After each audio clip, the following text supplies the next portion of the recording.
Don't forget to like and subscribe. Hello there. All right. Stranger Things Season 3. I honestly, as soon as it started, they caught Billy, and I was just going, of course, no main character is going to die. And that's literally what goes on throughout this series. Out of all the people who are basically absorbed by the anime beast, let's just call it that, the anime beast, Billy was left untouched. The girl who apparently the news, whatever, her family was all absorbed. The crazy old lady was absorbed. Other non-important beings were all absorbed into the anime creature. And of course, Billy was left untouched. And I'm just like, of course, he's going to get his... But I like how I was proven wrong. Like, at the very end, I'm just like, no, it's Billy. He's supposed to have a redemption arc. This was supposed to be... Because you hate him in Season 2. You absolutely hate him in Season 2.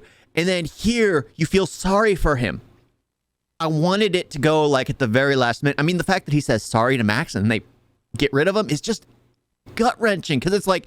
Where's his redemption? Where's his chance to redeem himself for the actions for everything he has done?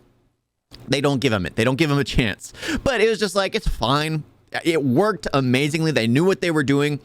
And this is excellent story writing. It is funny, though. I was watching, and I'm like, they're not going to reference that filler episode from Season 2. I knew it was filler the second I saw it. It was completely pointless. It was just thrown in there for no apparent reason.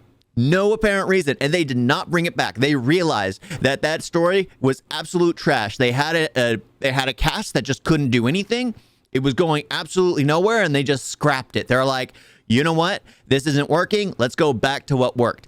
And I do like how they brought back the gate. They brought in the Russians. And then I was kind of hoping that there would be like this end fight scene, because when they corner the kids in the ice cream shop, there were only 4 Russians there. The issue I have there is the 4 Russians call for backup, and then after they're taken out, there is no clarification on what happened to the kids. There is no one shows up to get a hold of those kids to capture. There's no cleanup crew just in case the kids die. The Russians down in the basement forget all about it. They pretend as if it doesn't exist, because here they're treating Elle's wound. Here they're doing all these little things, and in my mind, I'm just like, isn't there a Russian-infested base underneath this mall, which they don't do anything with? So it's just like, come on, guys. You had the opportunity to have this epic fight scene, or at least one thing I was hoping before what happened to Hop is, like, the big guys fighting, they have cameras. They reference the fact that there are cameras all over the mall, and it's supposed to symbolize that the Russians are watching. There is a giant anime monster fighting I'm just going to keep calling it the anime monster, because let's face it, the second you see it in Season 2 with all these, going everywhere, and the fact that that is exactly what it is.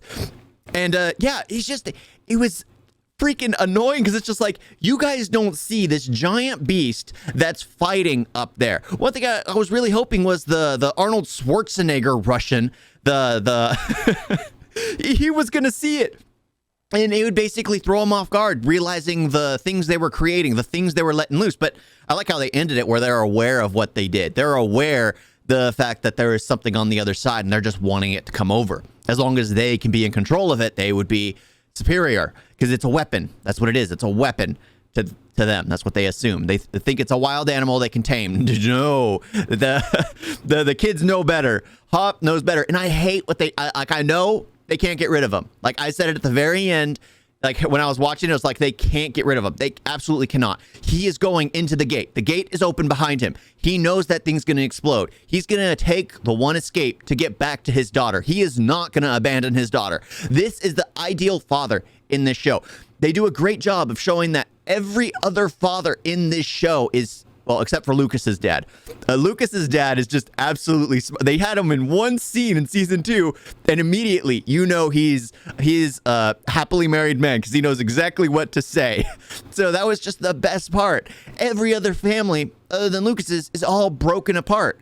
And Hopper basically became all those kids' father. he became their father. He's the one basically trying to educate them, and it's funny how he's basically completely stubborn and angry and just upset with Mike and Elle, like most fathers should, because that would be something the mother would talk to the daughter, and then fathers would talk to the son, just to build boundaries. And here he has to talk to his daughter. He's expected to talk to both of them, which he can't do. He pulls Mike aside, threatens him, and basically leads to this whole dysfunctionality between the whole thing. I do enjoy, because it just reminded me of an anime, like One Piece. Like, I keep bringing up anime a lot, but anime is like quintessential storytelling, just like Indian cinema is quintessential storytelling, because it seems like Hollywood, for the most part, has forgotten all about it, except for, it seems like Stranger Things. Stranger Things is going back to the roots, where everyone splits up. They all meet back up, because it just reminded me of like One Piece, where every arc, it's exactly the same, except they all split up, but in different pairings each time. So this one, they pair off, and then they just stick with those pairs from then on throughout the series. Even when they meet up again, when they have to split up, those pairs split up. And the pairs all go off together again. So it works. You get a different dynamic between everyone. So you have Steve and Dustin and Lucas's sister and Robin, and then you have the guys, the kids, all in one gang, except for Dustin, of course, because he feels, Susie, I thought that was hilarious, the introduction of Susie, and everyone assumes he's making it up because he's just talking about how perfect she is. And that was great. The fact that she forced him to sing when they're in the middle of a life-threatening situation. The sad part is, because they were doing that, that led to Billy's death. That led to Hopper's disappearance. That led to so many things bad happening. And the the American soldiers showed up after everything was done. So if they would have just had some patience, of course the kids were already trapped there, so they had to go. But they rushed it. Everyone was doing their own thing. There was no communication. Of course, nowadays it would be easier, but the fact that they were doing off of Dustin's home-built Cerebro and walkie-talkies is just, I love it. It's so well done. This show is just amazing. It's fun to watch. I took forever to get into it because everyone was talking it up. And I'm just like, everything that comes from, the West is trash. It's all been trash. And here's actually something good. And I was reluctant to get into it just because everything else is trash. And I just,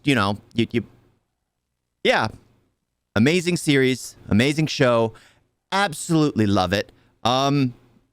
That's just top notch. Absolutely top notch. Thank you all for watching. Talk to you next time. Toodles. Oh yeah, I forgot to say, I just started a membership. So yeah, if you care to support me, see more random content. Yeah, who watches my reviews? But yeah,